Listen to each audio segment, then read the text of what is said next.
What's going on, everybody? It's Jay here. Today we're going to be finishing up the project we started last time with replacing the water supply that goes into the house, out to the well, and into the utility room where we've moved our pressure tank.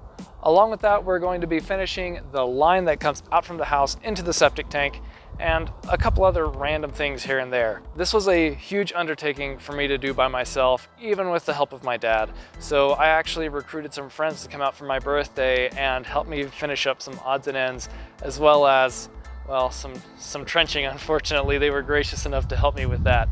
With all of that being said, if you're liking the style of content, don't forget to hit the like button down below.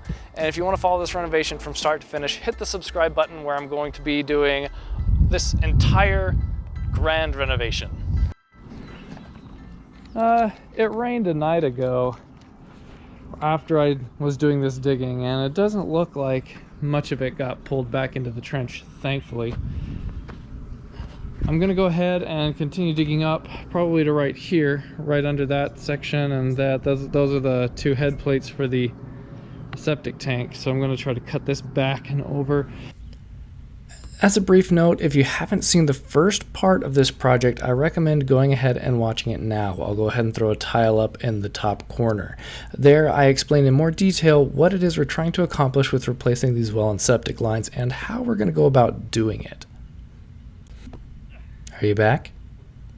All right, well, let's get back into this septic line replacement. What's a project without causing yourself a little bit of grief? I was using the grub hoe and hit the back of the dirt a little bit too hard and punched through the septic line. I slipped off the back wall and struck the pipe really hard. Now I have to dig it out even more until I can put another coupler on. I'm going to shoot straight with you. I switched tasks as soon as I broke that line going into the septic tank because I did not want to dig around that for then. So I started digging up the old water supply line in hopes that I could go ahead and pull all of the old pipe out. Based on where I broke the T off with the track hoe and sort of looking sideways, knowing that there was a single supply line going into the utility room, I was able to trace down a T that went underground where I wasn't going to be digging. Got to get all the old pipe out. Is it necessary? No. Will I feel good about it? Yes. Hi-oh. Hey, man. Guys, let's be real for a second. I can hardly call this a DIY.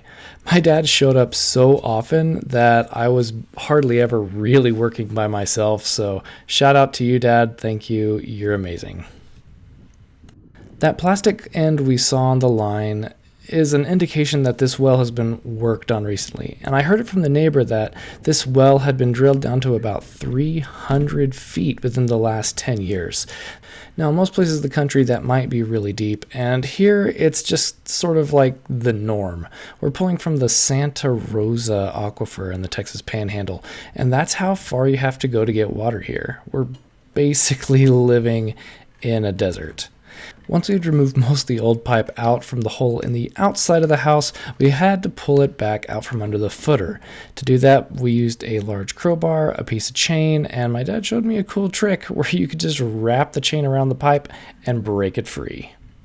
With that done, we went ahead and started installing the new PVC line. Now we used a high pressure PVC pipe. This stuff is, I believe, in 20-foot lengths. It's threaded, and it was great. It went together so fast, much better than that rigid pipe, at least for the ease of use.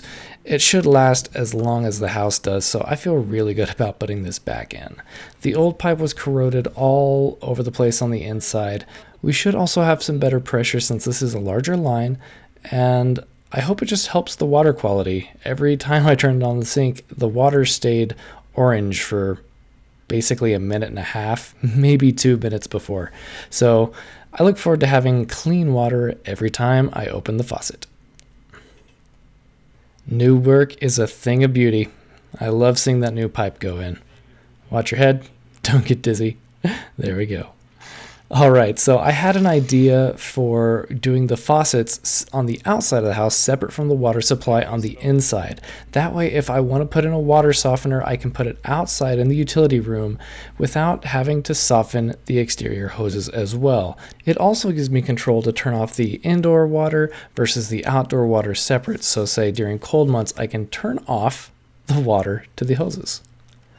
So here I'm starting to get ready for my work day. For my birthday, I asked some of my friends who I knew weren't afraid to get their hands dirty to come out and lend me a hand. No gifts this year, just give me some of your time. And let me say, we went absolutely crazy on this place. We were absolutely working like crazy people. We got so much done, and it's so motivating working with people that you like to be around. It stays fun, entertaining, and lighthearted.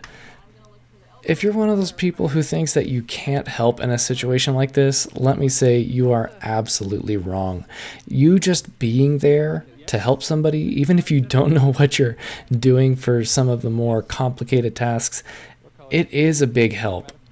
Being there, showing your support, being an extra pair of hands, cleaning up a little bit, it all adds to the experience of getting things done, and it keeps things way more enjoyable.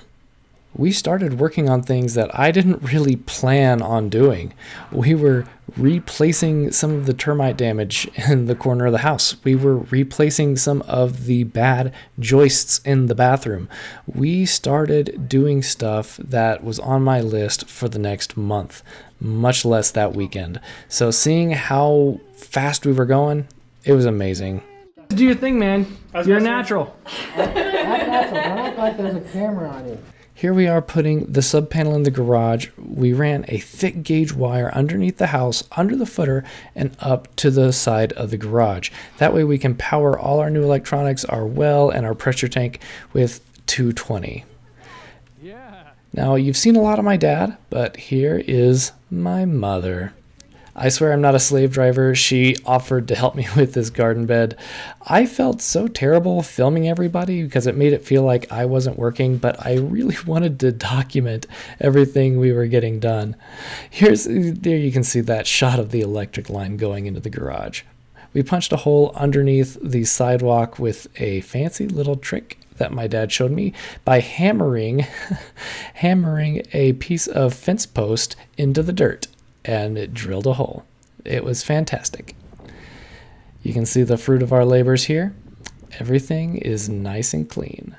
We left part of the trench uncovered just to make sure that there were no leaks before we went ahead and filled the rest of it in. I want to give a big thank you to everyone who came out yesterday and helped. It was so exciting to get that much done in one day. Normally I'm out here working by myself, or if I'm lucky, with my dad. And having that many people out here, we got so much done. It probably shaved a couple months off of what it would have taken me to do this by myself. So if you came out here and helped, thank you very much. Now, we haven't plumbed the house yet, but we do have the risers coming up under the footer. So we put in a frost-free valve and plugged in a garden hose, and there we are. We finally have water. It's gonna take a minute to get the dirt out. All in all, I would say it was a really good week.